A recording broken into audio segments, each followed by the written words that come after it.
사랑하는 형제자매 여러분, 오늘은 교회력으로 우리 주님께서 사랑하시는 세 제자 베드로, 야고보, 요한 앞에서 영광스러운 모습으로 변모하신 것을 기념하는 주일이자 대한의 국군 회복을 위한 3.1절 만세운동 103주년 기념 주일입니다. 나의 이름을 부르는 나의 백성, 나에게 영광을 돌리라고 창조한 사람들, 내가 빚어 만든 사람들을 모두 오게 하여라 하고 말씀하시며 우리를 구원하신 하나님께서 우리를 부르십니다. 이제 우리의 마음과 뜻을 다하여 영과 진리로 주님의 이름을 찬양하며 예배합시다. 아멘. 보아라 광야에 화초가 피고 말랐던 시냇물 흘러오네.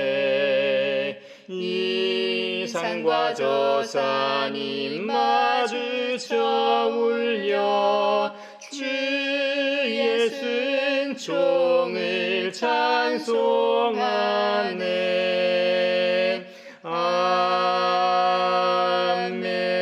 아멘.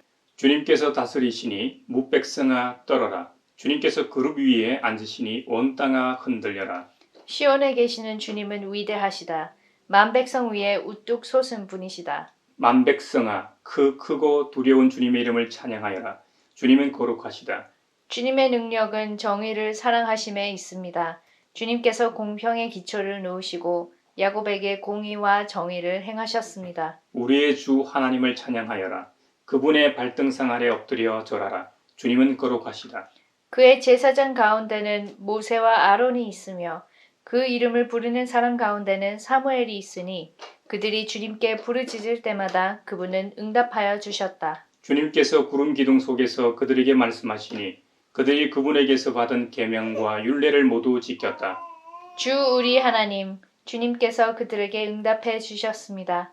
그들이 한 대로 갚기는 하셨지만 주님은 또한 그들을 용서해 주신 하나님이십니다. 주 우리 하나님을 높이 찬양하여라. 그 거룩한 산에서 그분을 경배하여라.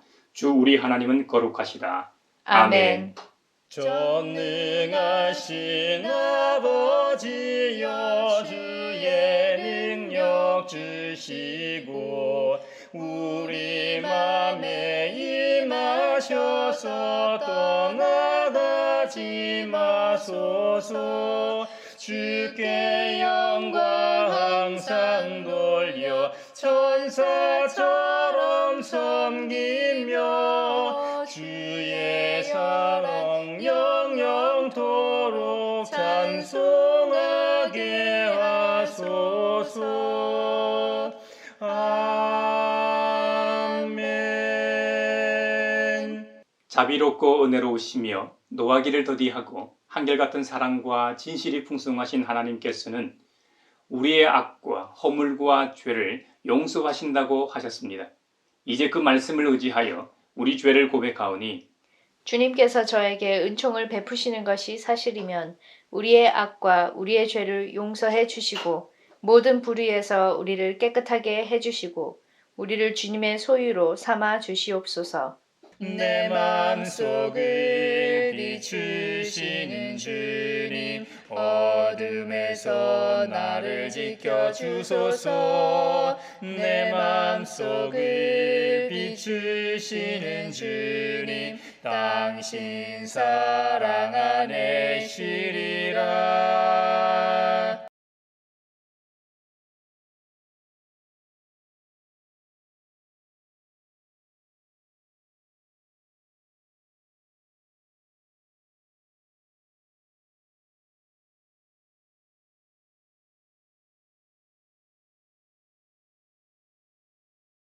내 이름으로 일컫는 나의 백성이 스스로 겸손해져서 기도하며 나를 찾고 악한 길에서 떠나면 내가 하늘에서 듣고 그 죄를 용서하여 주며 그 땅을 다시 번영시켜 주겠다고 약속하신 우리 아버지 하나님께서 여러분의 죄를 용서하셨음을 주님의 이름으로 선언합니다.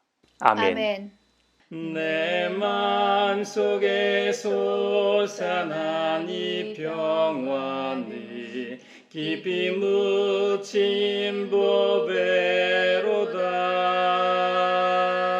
나의 복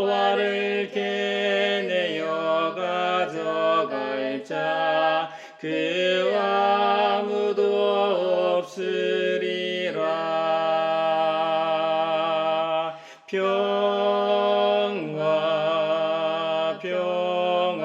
평화로다. 하늘 위에서 내려오네.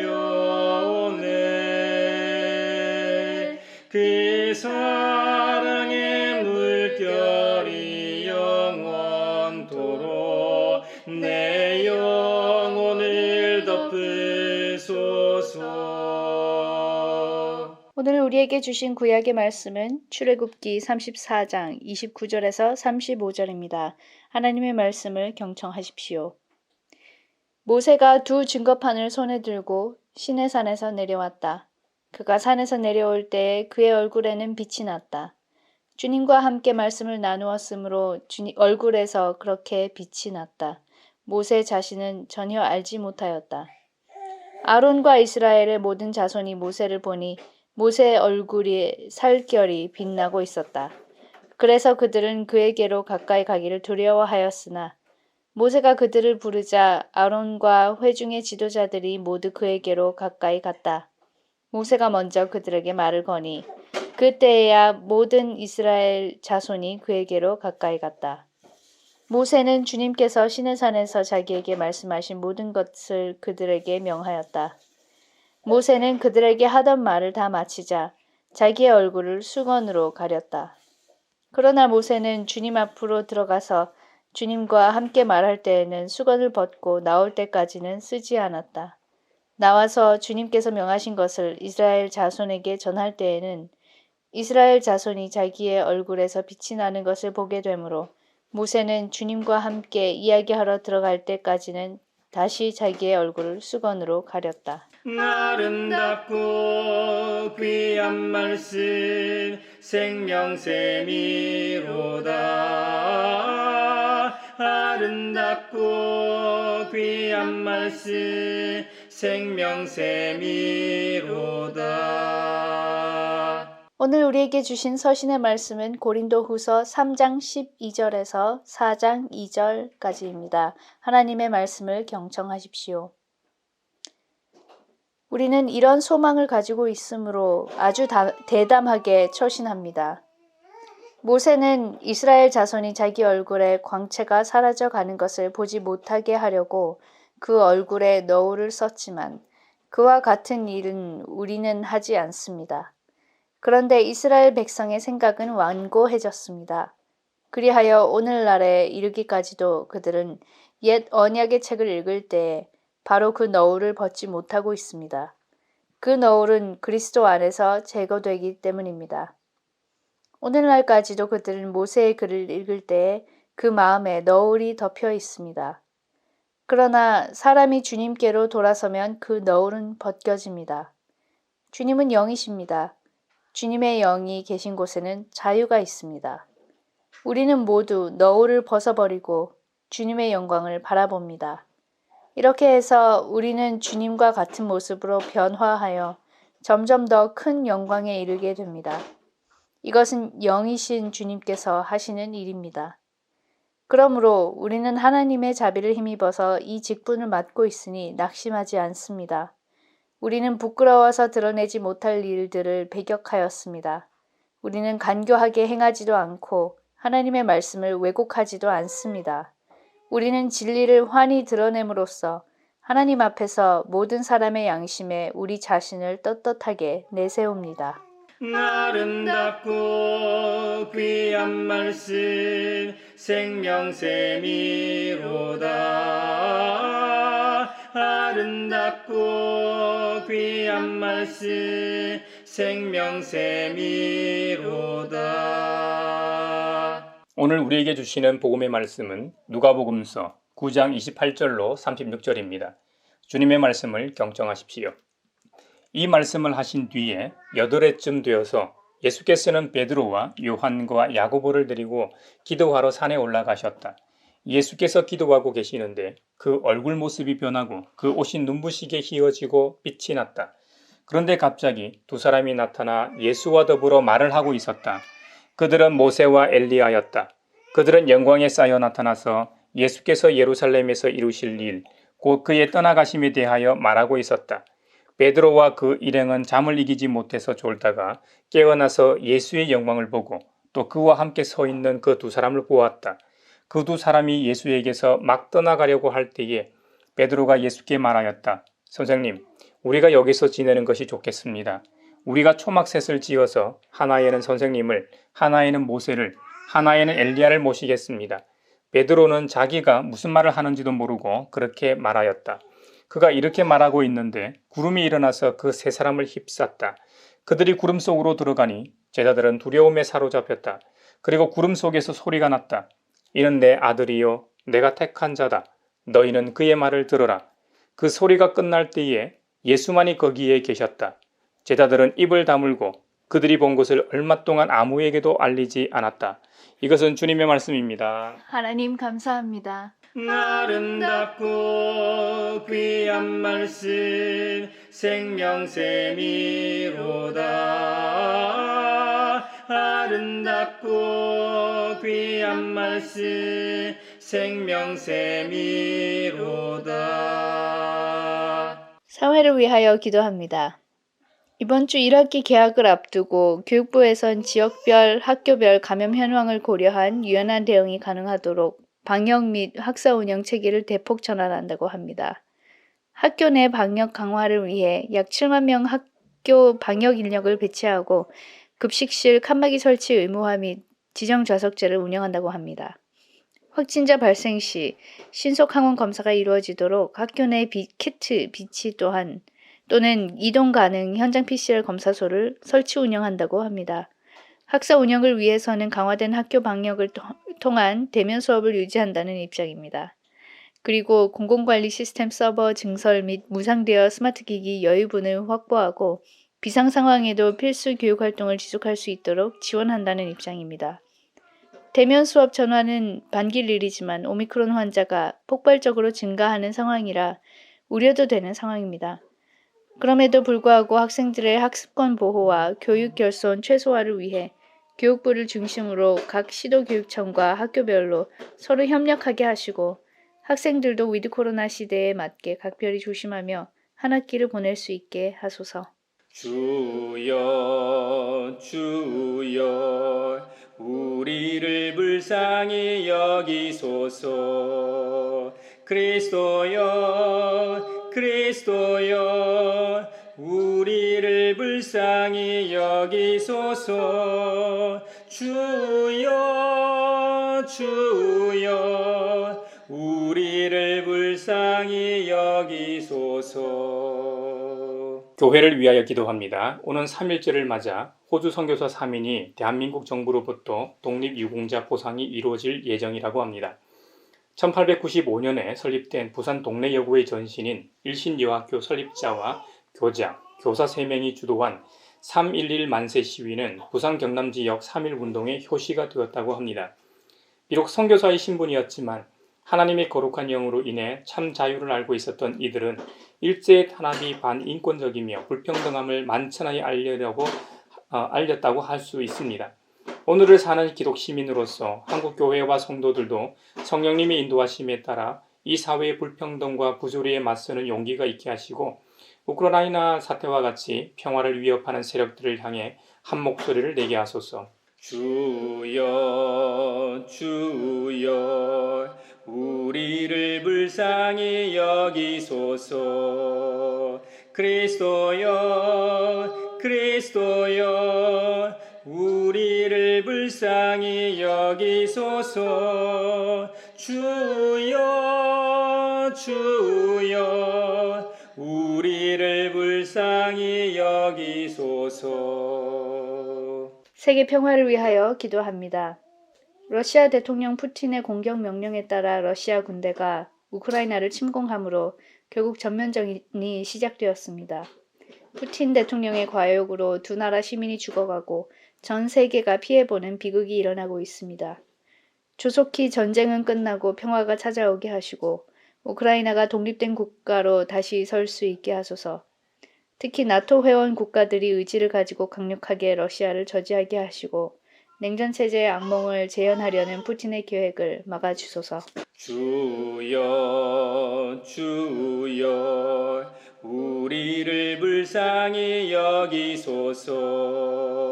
그리스도여 그리스도여 우리를 불쌍히 여기소서. 주여 주여 우리를 불쌍히 여기소서. 모세가 시내산에서 하나님께서 친히 십계명을 쓰신 돌판을 받았습니다. 처음 받았던 십계 돌판은 이스라엘 백성들이 우상 숭배를 하고 있는 배악지를 보고 던져 깨뜨리게 됩니다. 이후 모세는 다시 시내산에 올라 두 번째 십계 돌판을 받았는데 그 십계명이 적힌 돌판을 출애굽기 34장에서는 증거판이라고 불렀습니다. 십계명이 적힌 증거판을 들고 시내산에서 내려올 때 모세의 모습이 범상치 않았습니다. 오늘 본문에서는 모세의 얼굴에서는 빛이 났다고 합니다. 모세의 얼굴에서 빛이 난 이유를 성경은 이렇게 기록하고 있습니다. 주님과 함께 말씀을 나누었으므로 얼굴에서 그렇게 빛이 났으나 모세 자신은 전혀 알지 못하였다고 정언합니다. 아론과 이스라엘의 모든 백성이 모세를 보니 모세 얼굴에 살결이 빛나고 있었다고 합니다. 그래서 다른 사람들은 모세 가까이 가기를 두려워했을 정도라고 합니다. 모세가 아론과 회중의 지도자들을 부르자 비로소 그들이 모세 가까이 갔다는 겁니다. 가까이 온 그들에게 모세는 하나님께서 자신에게 말씀하신 모든 것을 그들에게 대언했습니다. 모세는 하나님께서 명하신 모든 것을 말한 뒤에 자기의 얼굴을 다시 이 수건으로 가렸다고 합니다. 참으로 흥미로운 점은 모세가 하나님을 만나 뵙고 온 뒤에 모세의 얼굴에서 빛이 났다는 겁니다. 그것을 처음에는 모세 본인은 인식하지 못했다가 후에 자기의 얼굴에서 빛이 나는 것을 알게 되었다고 합니다. 이 비유가 적절할지 모르겠습니다만 우리가 굴뚝 청소를 위해 들어가거나 물감으로 그림을 그리거나 페인트로 뭔가를 칠할 때 보면 아무리 조심해도 재가 묻고 물감이 묻고 페인트가 묻기 마련입니다. 다 표현할 수 없는 거룩하신 하나님을 직접 만나 뵙고 봤는데 아무 흔적이 없을 리가 없습니다. 크리스마스 시즌이 되면 트리 장식을 합니다. 아무리 조심해도 트리 장식을 해도 반짝이가 묻는 것을 막을 길이 없는 것처럼 말입니다. 오늘날 모세처럼 직접 하나님을 보는 사람은 없죠. 그래서 모세처럼 얼굴에 빛이 나서 수건으로 가릴 이유가 없습니다. 하지만 경건한 삶이 성숙할수록 사람들은 그 사람의 행실을 보고 하나님이 함께 하시는 사람인지 구분할 수 있습니다. 그 옛날 모세가 하나님을 만나 뵙고 구체적으로 주님과 함께 말씀을 나누었기 때문에 얼굴에서 빛이 났다고 합니다. 그렇다면 오늘날에도 살아계신 하나님의 말씀을 우리는 가지고 있습니다. 그렇다면 간접적으로나마 우리도 모세와 같이 하나님과 함께 말씀을 나눈다고 할 수 있을 겁니다. 성경을 가지고 있고 말씀을 읽고 묵상할 때마다 주님과 대화를 한다고 해도 과언이 아닐 겁니다. 왜냐? 살아계신 하나님께서 말씀을 우리에게 주시기 위해 바로 이 성경을 주셨기 때문입니다. 그렇다면 오늘을 살아가는 우리도 모세처럼 얼굴은 아닐지 몰라도 우리의 삶, 즉 행실을 통해 빛날 수 있다는 말이 됩니다. 오늘날 시내산이 정확히 어디인지 모르지만 있다고 해도 그 옛날 모세가 올랐던 시내산은 아닐 겁니다. 시내산이 중요한 게 아닙니다. 주님은 우리에게 예배에 관하여 말씀하시면서 사마리아 수가성 여인과의 대화에서 사마리아 여인이 말하길 우리 조상은 사마리아 산에서 예배를 드렸는데 선생님네 유대 사람들은 예배 드려야 할 곳이 예루살렘에 있다고 합니다. 어느 것이 옳습니까? 하고 물었을 때 예수님께서 답하셨죠. 참되게 예배를 드리는 사람들이 영과 진리로 아버지께 예배 드릴 때가 온다고 말씀하시면서 산이나 예루살렘과 같은 장소에 연연하지 말고 참으로 예배하는 것이 중요함을 설파하셨습니다. 그 옛날 모세가 하나님을 만난 이 시내산은 오늘날로 치면 교회와 비교할 수 있을 겁니다. 모세가 백성들을 만날 때는 수건으로 빛난 얼굴을 가리고 주님을 만날 때는 수건을 벗었던 것처럼 우리는 매주일 주님을 예배하기 위해 교회당에 모입니다. 예배 후에는 즉 하나님을 만나 뵌 뒤에는 다시 세상으로 나아갑니다. 이런 점에서 시내산을 교회에 비유한 것입니다. 그러므로 우리는 교회당에서 하나님을 예배할 때 진짜 주님을 만나 뵙는 진실하고 간절한 마음으로 예배를 드려야 할 것입니다. 시내산에서 모세가 하나님을 만나 뵙고 하나님의 영광을 반영하는 모습으로 일시적으로 변모했던 것처럼 누가복음 9장에 보면 우리 주님께서 변모산에서 기도하시다 영광스러운 모습으로 변모하시는 장면이 나옵니다. 베드로가 주는 그리스도시요 하나님의 아들이십니다 하고 신앙 고백을 한 뒤에 8해쯤 되었을 때의 일입니다. 예수님께서는 사랑하시는 제자들 중 베드로와 요한과 야고보 세 제자를 데리고 기도하러 산에 올라가셨습니다.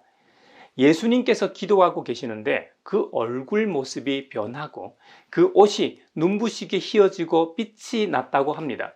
마태복음에서는 예수님의 변모 장면을 그의 얼굴은 해와 같이 빛나고 옷은 빛과 같이 희게 되었다고 기록하고 있습니다.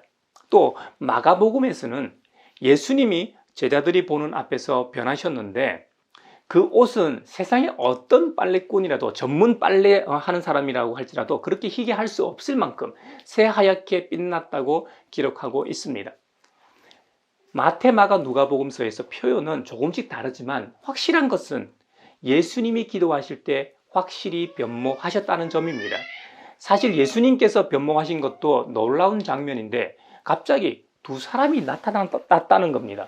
심지어 그 두 사람이 예수님과 더불어 말을 하고 있었다는 것이죠. 그런데 그 두 사람이 누구냐면 모세와 엘리야였습니다. 모세와 엘리야가 어떤 사람들입니까? 그들은 유대인들이 가장 존경하는 인물들 중 하나입니다. 모세가 없었다면 이스라엘은 현재 존재하지 않을지도 모릅니다.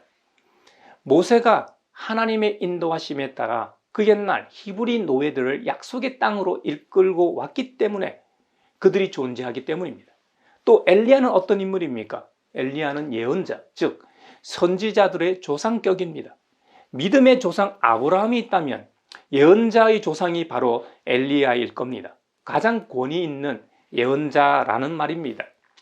베드로, 야고보, 요한 사도는 말로만 전해들은 위대한 조상들을 바로 앞에서 목격하고 있었습니다. 긴가민가하면서도 자신들의 눈앞에 펼쳐진 상황을 목도하고 있었기 때문에 부정할 수도 없었을 겁니다.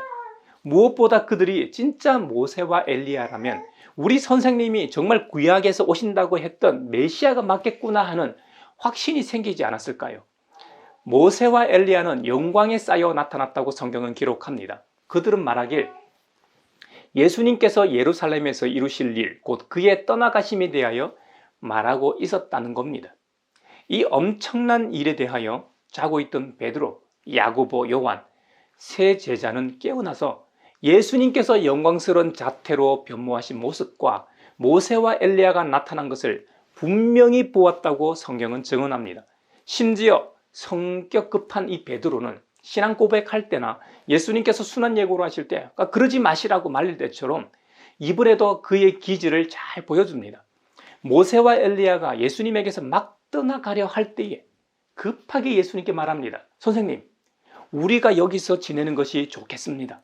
우리가 초막셋을 지어서 하나에는 선생님을, 하나에는 모세를, 또 하나에는 엘리야를 모시겠습니다. 여러분, 웬 사당이라도 지으려고 했던 걸까요? 예전에는 조상신을 모신 사당들이 참 많지 않았습니까? 삼국지의 용장, 관우를 모신 사당도 있고 이순신 장군을 모신 사당이 우리나라뿐만 아니라 적국 일본에 있다고 하지 않습니까? 얼마나 대단했으면 적국인 일본에서조차 이순신을 모시는 사당이 있을까요? 이스라엘 백성들에게 있어 모세와 엘리야는 이들 이상 가는 인물입니다. 그러니 베드로는 급한 기질에다 자기가 무슨 말을 하는지도 모른 채 하고 있었던 것이죠. 한편으로는 그 장면이 얼마나 영광스럽고 황홀했으면 그랬을까 싶기도 합니다. 베드로가 이렇게 말하고 있는데 구름이 예수님과 모세와 엘리야를 휩쌌다고 합니다. 우리도 왜 고도가 높은 산에 올라가면 아침 저녁으로 운해가 나타나지 않습니까? 저도 산행하는 것을 좋아해 종종 저녁 무렵 운해를 보곤 합니다. 지리산이나 설악산 같이 꽤 높은 산에 올라갔을 때 해는 저물어 가고 목적지까지는 좀 더 가야 하는 상황이라면 산 아래에서부터 올라오는 운해는 정말 장관입니다. 그러면서도 두려움이 엄습해 오더라고요. 갈 길이 걱정도 되고 안전 때문에 살짝 겁이 나더라고요. 그것과는 비교할 수도 없는 상황이지만 그런 경험을 한 번이라도 하신 분은 이 장면이 더 상상이 갈 겁니다. 두려움에 사로잡혀 있는데 구름 속에서 소리까지 납니다. 이는 내 아들이요 내가 택한 자다. 너희는 그의 말을 들어라. 이 소리는 우레 같은 소리였을 겁니다. 이 소리에 세 제자들이 얼마나 더 놀랐을까요? 그 소리는 사람의 소리가 아니었을 겁니다.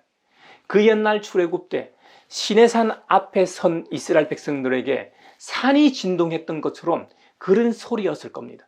하지만 무섭기만 한 소리는 아니었습니다. 인자하면서도 따뜻한 소리였습니다. 마치 아버지가 아들에게 하는 말과 같았습니다. 이는 내 사랑하는 아들이요 내가 택한 자다. 너희는 그의 말을 들으라 하는 그 소리가 끝났을 때에 그 자리에는 그 소리도 없었고 모세와 엘리야도 없었습니다. 구름도 사라진 뒤였습니다. 기도하시던 예수님과 세 제자 베드로, 야고보, 요한만이 그 자리에 있었습니다. 세 제자들은 한동안 입을 떼지 못하였다고 합니다. 얼마 동안 아예 아무에게도 알리지 않았다고 합니다. 원래 인간이란 뭔가 신기한 장면을 목격하면 입이 건지건질하고 자랑하고 싶은 욕구가 있어 가만히 있질 못합니다. 하지만 그 장면이 얼마나 놀랍고 경이로운 순간이었던지 큰 충격을 받은 사람처럼 입을 열지 못했다는 겁니다. 베드로가 예수님의 변모한 모습과 영광에 쌓여있는 모세와 엘리야를 보고 그곳에 초막을 짓자고 한 것은 하나님께서 우리에게 선물로 허락하신 각자의 삶의 자리를 부인하는 것과 같다고 할 수 있습니다. 변화산에서의 일은 일시적인 것이었습니다. 그렇다고 그것이 신앙의 롤 모델도 아닙니다. 변화산에서의 영광과 감격을 안고 다시 베드로의 삶의 자리로 돌아가 베드로 자신도 변화된 모습으로 살아가는 것이 주님의 뜻일 겁니다.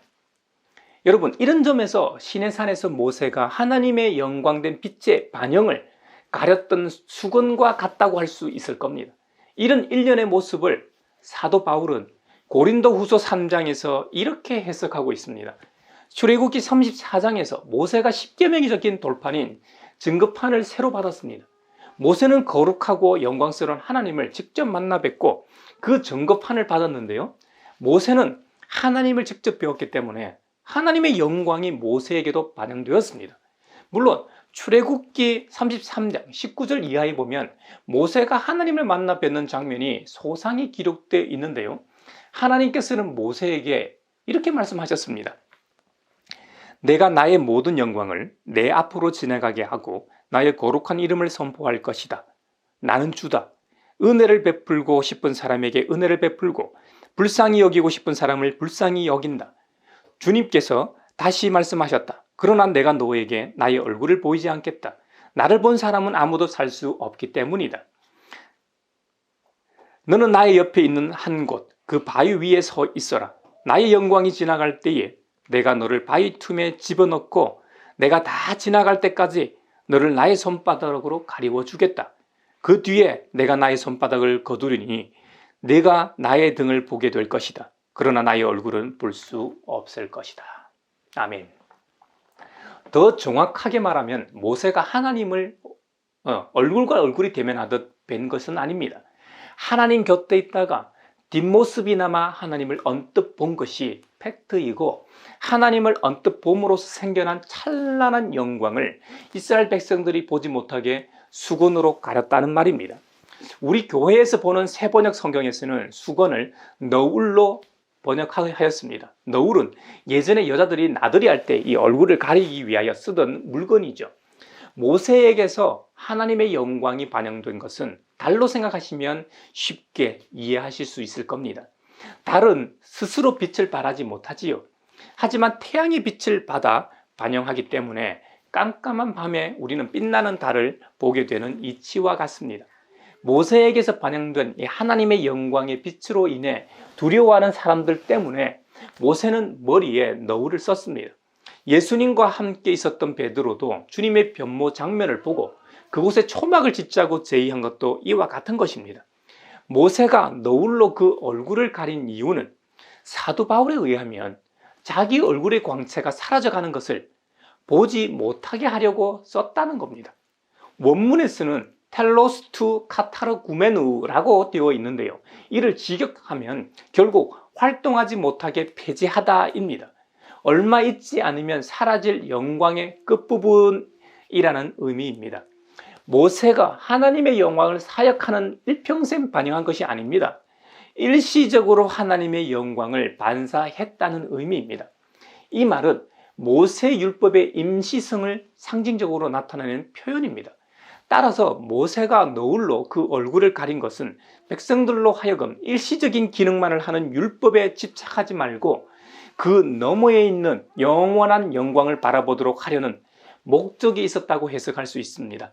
고린도 후서에서 사도 바울은 출애굽기 34장에서 십계명으로 대표되는 율법을 옛 언약으로, 예수님의 복음을 새 언약으로 대조시키고 있습니다. 아직도 유대인들은 옛 언약이 종결되었다는 사실을 깨닫지도 인정하지도 않고 있습니다.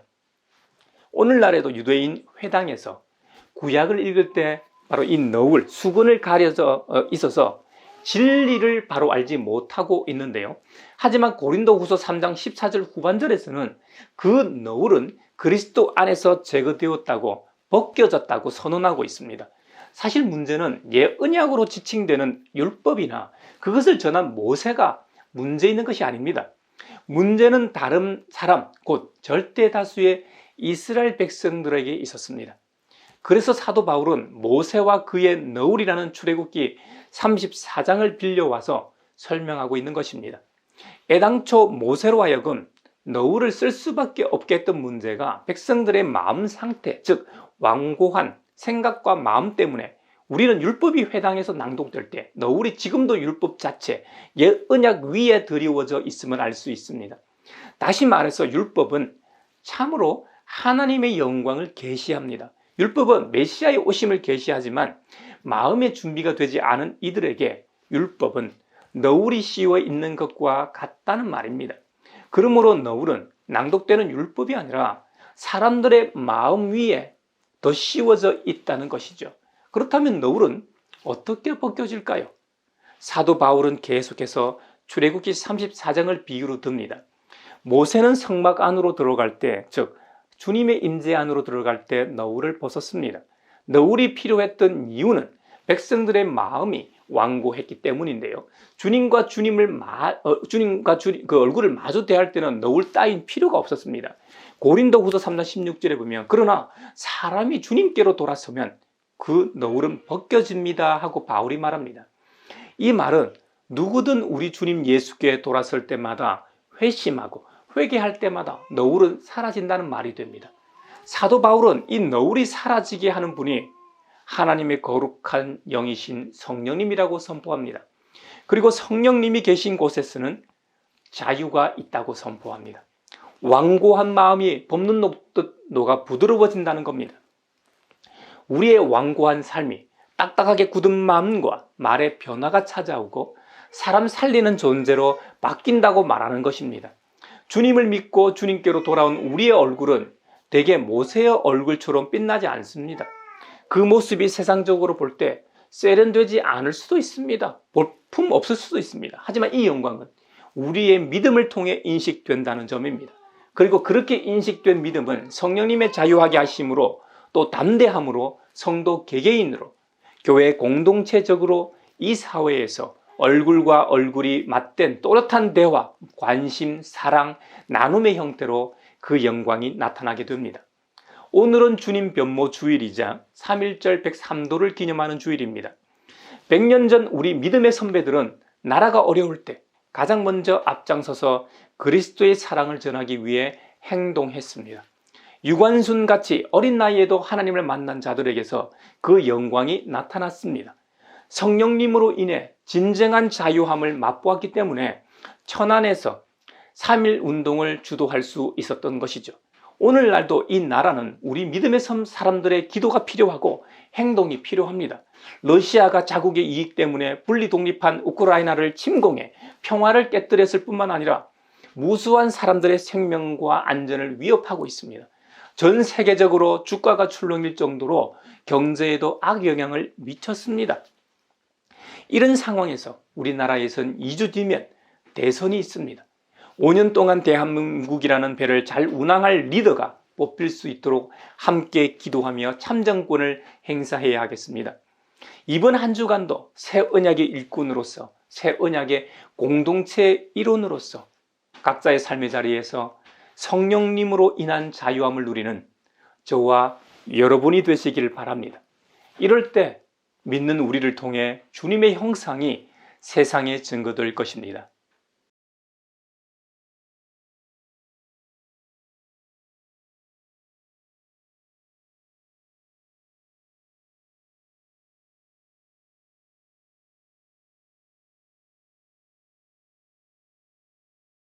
내게 있는 모든 것을 아낌없이 드리네. 사랑하고 의지하며 주만 따라 살리라.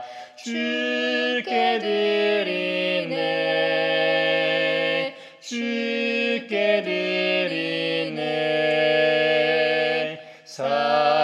사랑하는 구주 앞에 모두 드리네. 여기에 모인 우리는 우리의 믿음의 역사와 사랑의 수고와 우리 구주 예수 그리스도에 대한 소망의 인내를 여기 연보에 담아 올려드립니다. 주님께서 말씀하신 대로 인색함으로나 억지로 하지 않고 원수까지 사랑하시라는 제자의 윤리를 따라 살게 하심에 감사하여 각각 그 마음에 정한 대로 즐거운 마음으로 바치오니 향기로운 예물이 되게 하소서. 은혜의 주님, 우리의 정성을 어여삐 여기시어 주님께서 베푸신 은혜에 비하면 보잘것없지만 말씀하신 대로 미리 구비하여 드리오니 기쁘게 받으시옵소서. 우리의 가진 것이 비록 적어도 바치는 기쁨은 더 커지고 비록 버는 것이 적어도 나누는 즐거움은 더욱 넘쳐 우리 믿음의 소문이 각처에 퍼지게 하소서. 우리 주 예수 그리스도 이름으로 감사하며 기도하옵나이다. 아멘. 그 선한 힘에 고요히 감사하여 그 놀라운 평화를 누리며 나 그대들과 함께 걸어가네. 나 그대들과 한 해를 여네. 지나간 허물 어둠의 날들이 무겁게 내 영혼 짓눌러도 오 주여 우릴 외면치 마시고 약속의 구원을 이루소서. 그 선한 힘이 우릴 감싸시니 믿음으로 일어나릴 기대하네. 주 언제나 우리와 함께 계셔 하루 또 하루가 늘 새로워. 평화의 인사를 나누겠습니다. 주님의 평화를 평화를 빕니다. 빕니다. 주님의 평화가 여러분과 함께 하시길 바랍니다. 이제 축도하겠습니다. 우리를 하나님 나라의 백성으로 부르신 아버지 하나님께서 여러분에게 복의 복을 내려주셔서 언제 어디서나 여러분을 지키시기를 원하며 주님께서 그분의 인자한 얼굴을 여러분에게 비추사 필요에 따라 물질과 건강과 은혜 베푸시기를 원하며 주님께서 여러분에게 그리고 여러분의 가정과 하는 일과 자녀들에게 함께 하시길 원하며 주님의 몸된 하나의 거룩하고 보편적인 사도적인 모든 교회와 코로나 종식을 바라는 이 나라와 세계 그리고 성령님으로 인하여 참 자유와 변화된 영광된 모습으로 이 사회에서 살아가고자 다짐하는 사람들 위에 평강 주시기를 성부와 성자와 성령의 이름으로 축원하옵나이다. 아멘.